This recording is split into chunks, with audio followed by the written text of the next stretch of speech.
सभी को राम राम सत साहेब। आप देख रहे हो एकम अद्वितीयम, जिस पर आपको एक सनातन परमात्मा से जुड़ी जानकारी मिलती है, शास्त्रों के आधार से बातें होती है और पाखंड का विरोध होता है, अज्ञान का विरोध किया जाता है। तो आज का हमारा जो टॉपिक है, विजेंद्र सोलंकी जो जिनका फर्स्ट इंडिया न्यूज चैनल है, उन्होंने संत रामपाल जी महाराज जी किताबों को लेकर कुछ टिप्पणी की है।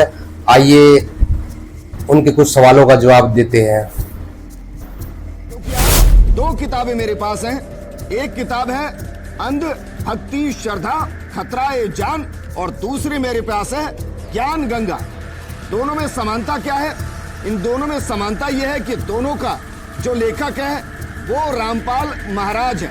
हालांकि मैं इसको रामपाल ही कहूंगा, ना संत कहूंगा ना महाराज कहूंगा। अगर आप संत रामपाल जी महाराज जी को संत नहीं कहोगे, महाराज नहीं कहोगे, तो क्या संत रामपाल जी महाराज जी की छवि कम हो जाएगी? ठीक उसी तरह जैसे कोई हीरा, उसके ऊपर कोई कीचड़ डाल दे तो हीरे की कीमत कम नहीं हो जाती। ठीक उसी प्रकार संत रामपाल जी महाराज जी की कीमत कम नहीं हो जाएगी। अगर किसी अंधे को सूरज दिखाई नहीं देता तो उसके कहने से अंधेरा नहीं हो जाएगा, वो तो प्रकाश है, वो तो रहेगा। तो संत रामपाल जी महाराज विद्वान है और वो ज्ञानी है। पारस का एक पत्थर होता है, वो समान टुकड़े की तरह होता है, वो सड़क पे पड़ा होता है। जो मूर्ख होते हैं वो चले जाते हैं ठोकर मार के, लेकिन कोई पारखी होता है जो उसको उठा लेता है और उसको माथे के लगाता है कि सचमुच ये तो पारस है। तो संत रामपाल जी महाराज इस समय पारस की तरह है। और उनको पहचाना कैसे जा सकता है? कबीर साहब कहते हैं, मिस्री बिखरी रेत में हाथी से चुनी न जाए, चींटी हो तो चुन चुन खाए तब साहिब को पाए। यानी जो चींटी होती है ना, वो ही अगर रेत के अंदर मिश्री बिखरा दे तो हाथी नहीं खा सकता, उसको चींटी खा सकती है। तो संत रामपाल जी महाराज जी का ज्ञान ये ऐसे है जैसे रेत में मिश्री बिखरा दी जाए हो, मिश्री मिला दी जाए, चीनी शुगर, तो उसको हाथी नहीं खा सकता। उसको आप जैसे हाथी नहीं खा सकते, यानी समझ नहीं सकते, उसको चींटी यानी दास बनना पड़ता उसको समझने के लिए। तो आपकी गलती नहीं है, आप भी हाथी हो। जिस दिन चींटी बन जाओगे उस दिन समझ जाओगे हुई संत रामपाल जी महाराज। संत रामपाल जी महाराज की अगर मैं महिमा गाऊं तो कहते कि कबीर साहब कहते हैं, पूर्ण संत की जो महिमा बताई गई है कि 7 समुद्र की मसी करूं, लेखनी करूं बन रहा है, धरती का कागज करूं, गुरु गुण लिखा ना जाए। ये वाणी ओनली केवल संत रामपाल जी महाराज जी पर ही सेट होती है, इस पृथ्वी पर और किसी पे होती भी नहीं है। इस किताब का अंध श्रद्धा भक्ति खतराए जान, इसका पेज नंबर 9, इस पर लिखा है, नौकरी, रोजगार, संतान एवं धन प्राप्ति के लिए अर्जन करना आदि आदि तथा शिव जी के लिंग ब्रैकेट में अंग्रेजी में प्राइवेट पार्ट, हिंदी में यानी गुप्तांग का पूजा करना, ये लिखा है। इसमें आगे क्या लिखा है? उस लिंग पर दूध डालना, उसके ऊपर तांबे या पीतल का स्टैंड रखकर तांबे या पीतल का घड़ा और उसके नीचे तली में बारीक छेद करके पानी से भरकर रखना, जिससे लगातार लिंग के ऊपर शीतल जल की धारा गिरती रहे, ये मूर्ति पूजा है। उन्होंने शिवलिंग को गुप्तांग बताया और ये किताब में साफ साफ लिखा और ये किताब घोटाले से बिक रही है। अब इसके पेज नंबर ज्ञान, इसमें क्या लिखा है जरा इसका सिर्फ एक पैरा मैं पढ़ रहा हूं। इसका पेज नंबर 24 और उसके आगे पेज नंबर 25 पर क्या लिखा है? लिखा है, काल ब्रह्म ने प्रकृति यानी दुर्गा से कहा कि अब मेरा कौन क्या बिगाड़ेगा। यह अहंकार से भरा हुआ स्वरूप, मन मानी करूंगा। प्रकृति ने फिर प्रार्थना की कि आप कुछ तो शर्म करो। प्रथम तो आप मेरे बड़े भाई हो, क्योंकि उसी पूर्ण परमात्मा की वचन शक्ति से आपकी अंडे से उत्पत्ति हुई और बाद में मेरी उत्पत्ति उसी परमेश्वर के वचन से हुई। इसके आगे क्या लिखा हुआ है? इसके आगे लिखा हुआ है कि मेरे पास पिता के प्रदान की हुई शक्ति है, जितने प्राणी आप कहोगे मैं वचन से उत्पन्न कर दूंगी। ज्योति निरंजन ने दुर्गा की एक भी विनय नहीं सुनी और कहा कि मुझे जो सजा मिलनी थी मिल गई, मुझे सतलोक से निष्कासित कर दिया गया, अब मनमानी करूंगा। और ये कहकर काल पुरुष ने प्रकृति के साथ जबरदस्ती शादी की और 3 पुत्रों को जन्मा। इसमें क्या कहा गया है? वो 3 पुत्र कौन से हैं? वो 3 पुत्र हैं ब्रह्मा जी, विष्णु जी और शंकर जी की उत्पत्ति। आज ऐसा ना जाने कितना अज्ञानता है, कितना संक्रमण है, कितना जहर इन किताबों के अंदर है जो खुलेआम मिल रहा है। ये भाई कह रहा है कि जो शिव पुराण में संत रामपाल जी महाराज जी ने जो दिखाया है शिवलिंग यानी प्राइवेट पार्ट। भाई साहब, लिंग और योनि दो ही तो मेल फीमेल होते हैं संसार में। सारी संसार की उत्पत्ति इन्हीं के माध्यम से होती है। आप देख रहे हो संसार में कोई भी स्त्री जो होती है वो माँ बनती है बिना पुरुष के संपर्क में आए बिना वो माँ नहीं कहलाती। ये जो शिव पुराण बोल रहा है, ये क्या कह रहा है, लिंग और लिंगी। अब दिखाते हैं आपको, ये इसी का जो ये लिंग जो है ये प्राइवेट पार्ट है। आपको दिखाते हैं लिंग के बारे में। ये देखिए, ये शिव पुराण, संस्कृत शिव पुराण सचित मोट टाइप, ये गीता प्रेस गोरखपुर से प्रकाशित है। इसका जो कोड है 789 है। आप गीता प्रेस से जाकर ले सकते हो। इसके हम आते हैं पेज नंबर इस पे। ये देखिए, शिव संस्कृत शिव महापुराण विद्वेश्वर संहिता पेज नंबर 44। ये इस ब्रह्मा और विष्णु का जब युद्ध होता है तो ये शिव जो है स्तंभ के रूप में, लिंग आकार के रूप में, ये सदा शिव यानी ब्रह्मा विष्णु महेश का जो पिता है वो काल जो है सदा शिव लिंग रूप में आ जाता है। ये क्या कहता है, इनको बोलता है कि वह मेरे ब्रह्म रूप का बोध कराने वाला है, यह मेरा ही लिंग है। ये चिन्ह तो इन्होंने ब्रैकेट में अपनी तरफ से लिखा है। यहाँ पर बोले वह ब्रह्म स्वरूप का बोध कराने वाला है, यह मेरा ही लिंग है। तुम दोनों प्रतिदिन यहाँ रहकर इसका पूजन करो, यह मेरा ही स्वरूप है और मेरे समीप की प्राप्ति कराने वाला है। लिंग और लिंगी, लिंग और योनि लिंगी नित्य अभेद होने के कारण मेरे ही इस लिंग का महान पुरुषों को पूजन करना चाहिए। अब ये लिंग और लिंगी और क्लियर करते हैं, इसी में क्लियर हो जाएगा। देखो आगे ये क्या है, इसी के हम पेज पे आ जाते हैं। यहाँ पर इस पेज पे आ गए हम।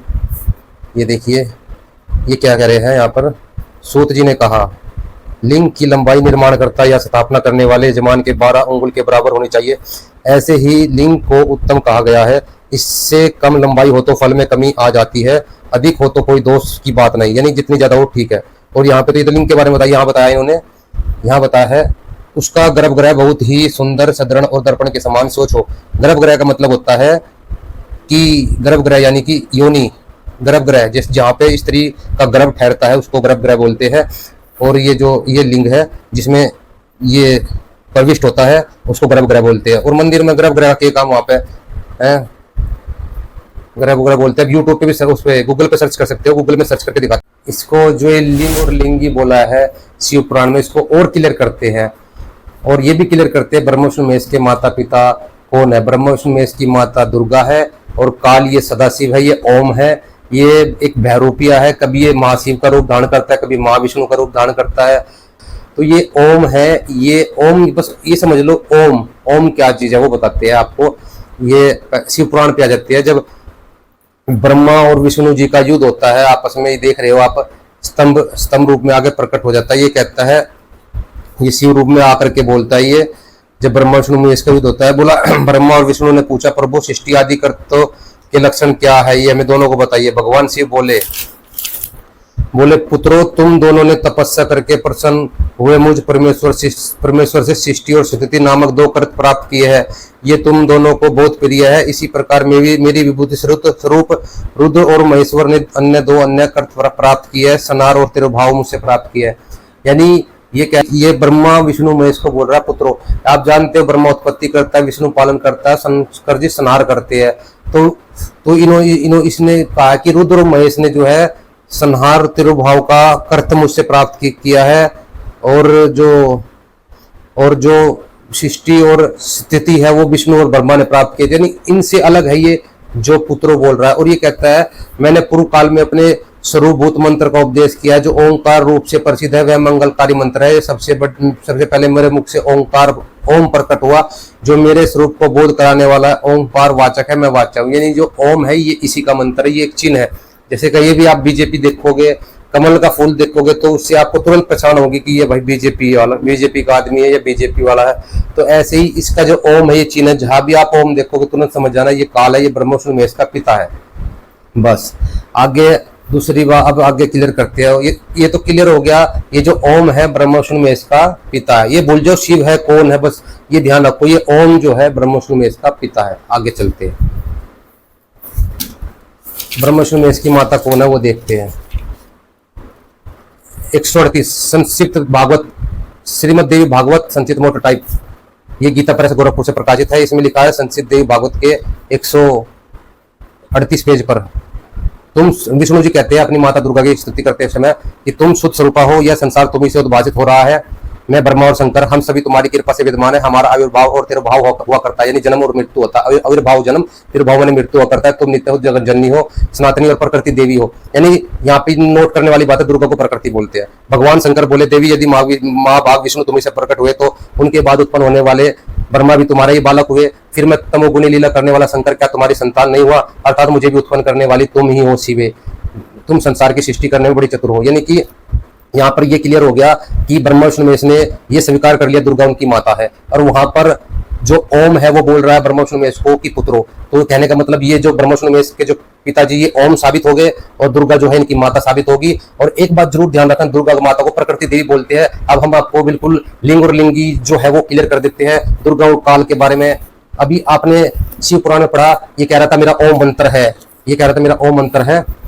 तो ये देखिए इसमें भी बोलता है गीता में अध्याय 8 के श्लोक 13 में कहता है, ये जो पुरुष ओम इस एक अक्षर रूप ब्रह्म को उच्चारण करता हुआ मुझ निर्गुण ब्रह्म का चिंतन करके शरीर त्याग कर जाता है, वह परम गति को प्राप्त होता है, यानी ओम से मिलने वाली परम गति को प्राप्त होता है। अब ये आप समझ लो कि गीता जो बोल रहा है ये ओम बोल रहा है, ये काल वो जो सदाशिव वहां बना के रूप बना के खड़ा था, अब वो यहाँ महाविष्णु के रूप में आकर खड़ा हो गया। ये वही चीज है, ये गीता जो है ब्रह्मा विष्णु महेश के पिता बोल रहे हैं। अब ये क्लियर, अब ये आगे क्या कहता है, अब मेन चीज टॉपिक का ये मेन टॉपिक आपको दिखाते हैं। ये देखिए श्रीमद् भागवत गीता, ये जो है 17 नंबर इसका कोड है, आप चाहे तो मार्केट से जाकर इसको ले सकते हैं। जय दयाल गोविंद का गीता प्रेस गोरखपुर से प्रकाशित है। ये है अध्याय 14 का श्लोक नंबर 3।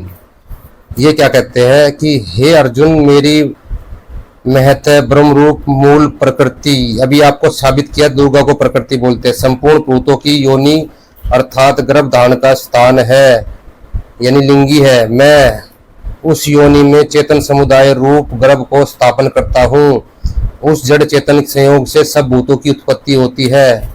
और ये देखिए अगले में क्या कहा है 4 में, हे अर्जुन नाना प्रकार की सब योनियों में जितने मूर्तियां अर्थात शरीर धारी प्राणी उत्पन्न होते हैं, प्रकृति यानी दुर्गा उन सब की गर्भ धारण करने वाली माता है, और मैं बीज को स्थापन करने वाला पिता हूँ। यानी कि दुर्गा तो माता है, या प्रकृति तो माता है, और मैं पिता हूँ। और यहाँ पे इसने क्लियर किया क्या कहा है, सबसे बड़ी बात देखिए कि संपूर्ण भूतों की योनि है, योनि अर्थात गर्भ धारण का स्थान है। ये जो अंग्रेज है संस्कृत के विद्वान, अगर ये बोलते थे 84 लाख योनियों का वर्णन है, यहाँ पे साफ लिखा है गर्भ धारण का स्थान यानी योनि प्राइवेट पार्ट, यानी ये जो है योनि है। और जब ये योनि है तो ये जो क्या हुआ, ये लिंग हुआ ना लिंग। जब ये माता है और ये पिता है तो फिर ये योनि है तो ये लिंग हुआ ना। उस योनि में चेतन समुदाय गर्भ को स्थापन करता हूँ, यानी गर्भ किसके द्वारा स्थापन किया जाता है, जो पुरुष का जो प्राइवेट पार्ट होता है उसके द्वारा ही तो बीज को स्थापन किया जाता है, गर्भ को स्थापन किया जाता है। तो ये लिंगी होगी, ये लिंग हो गया। तो ये शिव महापुराण में कह रहा है कि ये मेरा ही लिंग है, तो इसकी पूजा करनी चाहिए। आप अपना फॉर्म भरते होंगे, उस फॉर्म में एक जगह लिखा होता है लिंग।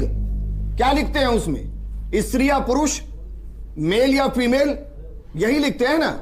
करके 700 साल बाद रामपाल जी इस तरह से अशास्त्रीय तथ्यों को प्रस्तुत करें। संत रामपाल जी महाराज जितनी भी है शास्त्रीय बात करते हैं, लेकिन जो पाखंडी होते हैं, जो पाखंड में सने हुए हैं, उनको उनकी बातें अशास्त्रीय लगती है, क्योंकि वो पाखंड में इतने धस चुके हैं, उनको शास्त्रों की बातें भी पाखंड ही लगती है। आदमी ने सर संस्कृत का एक शब्द ना जाना हो, अब यह समस्या है, तो पढ़ी ना हो, हाँ, वो यही फुआरदा परोसेगा और क्या करेगा। सोलंकी जी मैं एक बात और कह रहा हूं, हमारे साथ एक विचित्र समस्या हो गई। आज ये बहुत कष्ट की बात है कि हमारे धर्माचार्य जो तमाम डिबेट्स में दिख रहे हैं, अखबारों में दिख रहे हैं, छा रहे हैं सोशल मीडिया में, ये बहुत बहुत बहुत कष्ट की बात है कि उनमें प्रायः 99% लोग संस्कृत जानते ही नहीं है। अब संस्कृत जो नहीं जानता हो वो क्या धर्म की, वैदिक धर्म की, रामायण की, गीता की, महाभारत की चर्चा करेगा। उसी का एक नमूना रामपाल जी भी है। नहीं लेकिन ये कह रहे हैं संत रामपाल जी महाराज जी को संस्कृत नहीं आती। भाई साहब एक बात बताओ आप, ये शायद आज से 100 साल पहले वाले भारत में जी रहे हैं, जिस समय लोग अनपढ़ होते थे, अशिक्षित होते थे, लेकिन इनको ये नहीं पता आज पूरा मानव समाज शिक्षित है और देखो सरेआम आंखों में धूल झोंक रहे। ये रही शिव पुराण, ये क्या है हिंदी में, सचित मोटर टाइप केवल हिंदी में है। ये देवी भागवत पुराण हिंदी में है। ये भागवत गीता, ये भागवत गीता, ये भी हिंदी में कन्वर्ट हो चुकी है, हिंदी में है। यानी कि आप कोई भी सदग्रंथ ले लो, हिंदी में ट्रांसलेट हो चुका है, हिंदी में कन्वर्ट हो चुका है।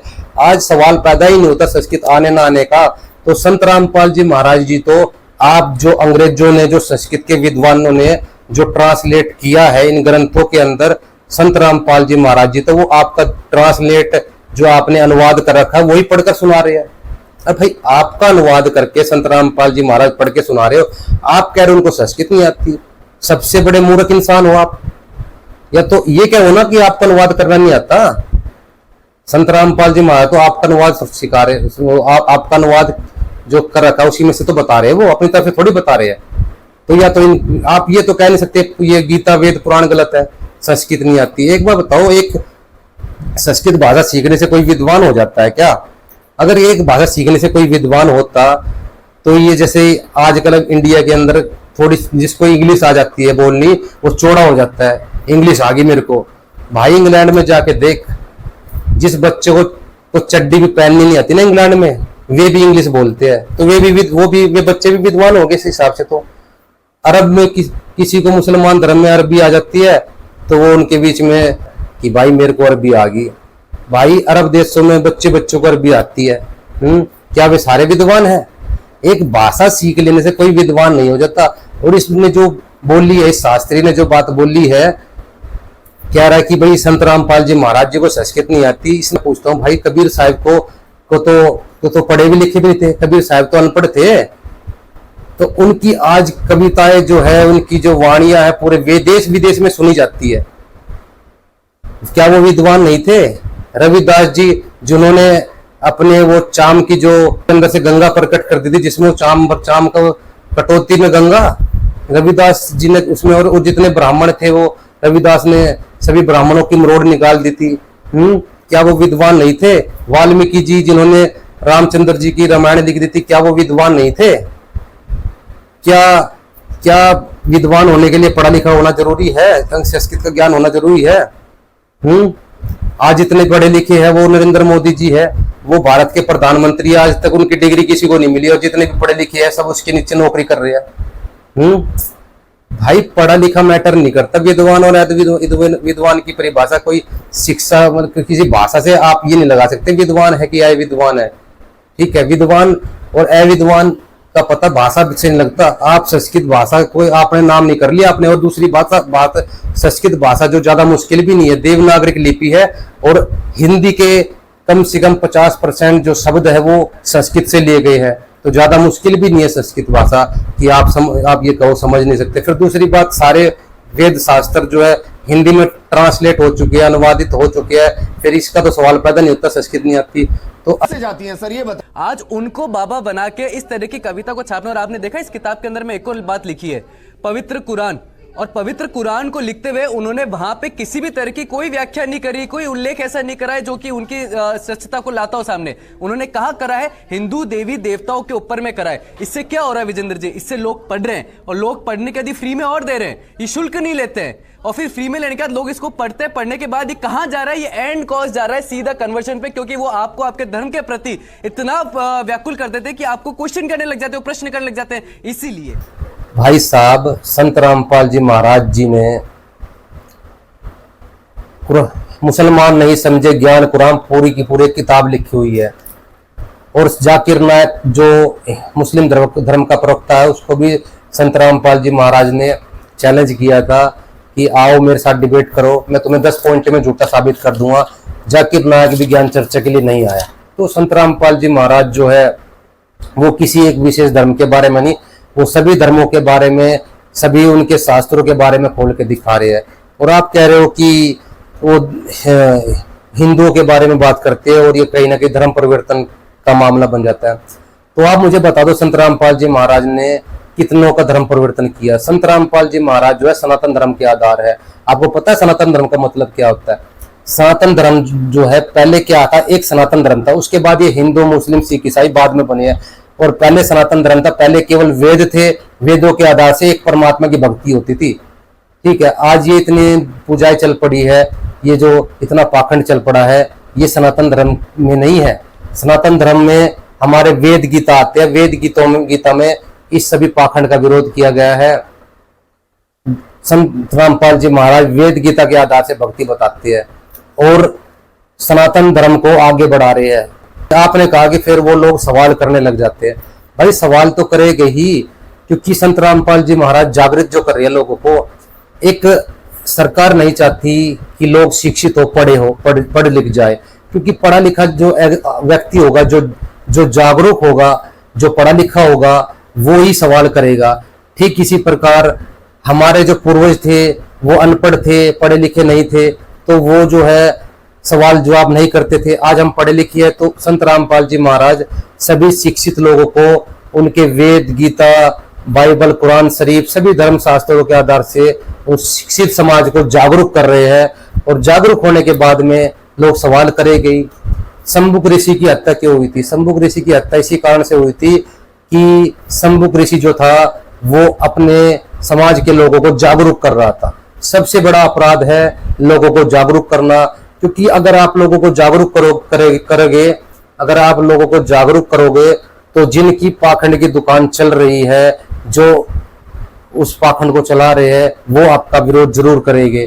क्योंकि डॉक्टर नहीं चाहता कि लोग दवाई के प्रति, मेडिसिन के प्रति जागरूक हो, और वकील नहीं चाहता लोग कानून के प्रति जागरूक हो, और ये धर्मगुरु नहीं चाहते कि आप अपने वेद गीता के प्रति जागरूक हो, क्योंकि जागरूकता कहीं ना कहीं सवाल खड़ा करती है। और इनके जो जागरूकता जो है कहीं ना कहीं सवाल खड़ा करती है। तो संत रामपाल जी महाराज जागरूक कर रहे हैं, तो आपको चाहिए, जब तक आप खुद जागरूक नहीं होगे, लोग आपका फायदा उठाते रहेंगे, चाहे वो किसी भी फील्ड में चले जाओ। अगर आपको मेडिसिन की नॉलेज नहीं है तो डॉक्टर आपका फायदा उठाएगा, अगर आपको कानून की नॉलेज नहीं है तो पुलिस के सिपाही आपका फायदा उठाएंगे, अगर आपको अपने धर्म शास्त्रों की वेद गीता की नॉलेज नहीं है तो ये नकली धर्मगुरु आपका फायदा उठाएंगे। तो हर कोई आपको लूटने के लिए, काटने के लिए तैयार खड़ा है। आप लूटते रहिए, कटते रहिए। सबसे बड़ी चीज है आप अपने धर्म के प्रति जागरूक होइए। संत रामपाल जी महाराज की किताबें पढ़िए, यही मेन संत रामपाल जी महाराज जी का उद्देश्य है। कल चोडाला थाने में इसमें जो एफआईआर हुई, उसके आप बिना किसी एविडेंस के, विटनेस के कोई भी ऐसा तथ्य नहीं छाप सकते जो कि एक डिफेमेशन की ग्राउंड भी बना रहा है। और इसलिए ये सारी चीजें हो रही है, ये मेरे धर्म की मानहानि हो रही है, इसलिए इन पे डिफेमेशन का भी केस किया जाए, क्योंकि कोई विटनेस नहीं है। लेकिन विजेंद्र सर वाले ने जाकर के किसने वहां पे जाकर, तो फिर क्या हो रहा है? आपके तो एफआईआर हरियाणा की बताइए, नहीं कराई कोई एफआईआर, कोई एफआईआर नहीं कराई। अभी 2021 की एफआईआर दिखाता हूं। अरे हरियाणा की दिखाइए, राजस्थान की दिखा रहा हूं, पब्लिकेशन तो हमारा ही है, हमारे भी एक मिनट प्रतीक जी, अमितो नहीं है, एक मिनट। अमितोष आपकी एफआईआर को क्वेश्चन ही आप कहीं कराइए, जहां सेंटिमेंट हर्ट हो रहे हैं आप कराइए। भाई साहब, संत रामपाल जी महाराज जी की जो पुस्तक है वो 2001 से लेकर आज 2023 हो गया, 20 साल हो गए जो प्रचार हो रहा है इस चीज का। और आप लोग अभी तक सोए हुए थे, मेरे हिसाब से तो आप अभी जागे हो, आपका जन्म ही शायद 2023 का होगा। आपको ये नहीं पता इन पुस्तकों के ऊपर कम से कम 100 से ज्यादा बार एफआईआर हो चुकी है, और ये पुस्तक जो है सुप्रीम कोर्ट तक जा चुकी है। सुप्रीम कोर्ट से भी इस पुस्तक को, संत रामपाल जी महाराज जी की इन पुस्तकों को क्लीन चिट मिल चुकी है, क्योंकि सुप्रीम कोर्ट ने भी ये कहा है कि ये पुस्तक शास्त्र प्रमाणित है और इसमें जो भी बातें हैं वो शास्त्रों के आधार से है। ये पुस्तक खुद ही अपने सबूत अपने साथ लेकर चलती है। इस पुस्तक की गवाही कौन देता है? इस पुस्तक की गवाही देती है श्रीमद् भागवत गीता, इस पुस्तक की गवाही देते हैं वेद, इस पुस्तक की गवाही देती है पुराण, इस पुस्तक की गवाही देती है कुरान शरीफ, बाइबल। तो सभी धर्म शास्त्र इस पुस्तक के गवाही में खड़े होते हैं। ठीक है, आप कहते हो इस पुस्तक का कोई गवाह नहीं है। इस पुस्तक की गवाही, और इस पुस्तक की गवाही देते हैं हम संत रामपाल जी महाराज के 8 करोड़ शिष्य जितने भी है, हम सभी इस पुस्तक की गवाही देते हैं। इस पुस्तक के अंदर जो भी है वो शास्त्र अनुसार प्रमाणित है। हमने इसलिए की क्योंकि ये वो संक्रमण है जिससे आप कब संक्रमित हो जाएंगे आपको पता ही नहीं चलेगा, और फिर आप कितनों को संक्रमित कर देंगे ये भी पता नहीं चलेगा। पढ़ने के लिए जी हाँ, यही वो संक्रमण है जो सबको जागरूक कर रहा है। वाक्य में लोगों को जागरूक करना संक्रमण ही है, क्योंकि लोग जो है बेचारे पाखंड में जी रहे हैं, पाखंड की दुनिया में जी रहे हैं। तो आप लोगों के हिसाब से अगर ये संक्रमण है तो भाई ये संक्रमण तो फैल चुका है, ये संक्रमण तो पूरे वर्ल्ड में जा चुका है, और इसका ना तो कोई टीका है और ना ही इसकी कोई दवाई है। आप एक संत रामपाल जी महाराज को जेल में डालकर ये मत समझना कि ये जो ज्ञान है ये दब चुका है या खत्म हो गया है। ये जो ज्ञान है ये शिखर में जा चुका है, इसको कोई रोक नहीं सकता। ये तो, और ये अब लोग जो है शिक्षित हो रहे हैं, अपने धर्म के प्रति जागरूक हो रहे हैं, और आप जो लोग जो है जो पाखंड की दुकानें चला रहे हैं और आपसे अब सवाल जवाब करेंगे कैसे करनी चाहिए। और क्या कोई अगर मानसिक रूप से विकृत है उसको यह अधिकार है कि वो समाज में संक्रमण बढ़ाता रहे। बस इसी धारणा के साथ हमने इस डिबेट को रखा कि उनको रोकना जरूरी है। ये तत्वज्ञान फुल स्पीड से फैल रहा है, पूरे विश्व में जाएगा, इसको कोई रोक नहीं सकेगा पृथ्वी पर। यह प्रभु का चलाया हुआ, ये दास का या किसी व्यक्ति विशेष का नहीं है। और परमात्मा के मार्ग में जो बाधा करेगा उसके बीच में खड़ा होगा, आंट लगाने की चेष्टा करेगा, वो तो उस अंधे गधे जैसा होगा। एक अंधा गधा था और वो रेलगाड़ी की पटरी के बीच में खड़ा था। रेलगाड़ी आ रही थी, अब उसने देखा गड़गड़ गड़गड़ करती हुई कोई वस्तु आ रही है। अब गधे ने सोचा कि तुझे छेड़छाड़ करेगा, इसका पहले लात मार दूं। अब ट्रेन ने तो वहां आना ही था, पर क्योंकि उसका मार्ग था और मार्ग में अंधा गधा खड़ा, और वो ने सोचा कि आण देश ने मेरा निकट इसका लात ठोकूंगा, ये मुझे डिस्टर्ब करने आ रहा है कोई वस्तु। अब जो ही ट्रेन बिल्कुल निकट आई, उस अंधे गधे ने दोनों लात मारी, दोनों पछंडे मारे रेल के इंजन के, उठा के पटक दिया, गधा के राखी पड़ा जाकर। तो रेल के मार्ग में अंधा गधा खड़ा कभी रुक सकता है? तो जो परमात्मा के मार्ग में, कबीर परमेश्वर के इस मार्ग में बाधक बनेंगे वो अंधे गधे समझ लेना। और उनकी वो दुर्गति होगी, आपके सामने दिखा दूंगा, चाहे राजा था चाहे प्रजा, जो भगवान के बारे में और इन बोली भाली आत्मा भक्तों के साथ है अत्याचार किया, 2 साल तक लगभग भगवान का प्रचार बंद करवा दिया। इनके वो दुर्गति होगी, ये समाज देखेगा और याद करेगा। दास बद्दुआ नहीं दे रहा, लेकिन उनके किए हुए कर्मों का प्रतिफल बता रहा हूं, ये होगा।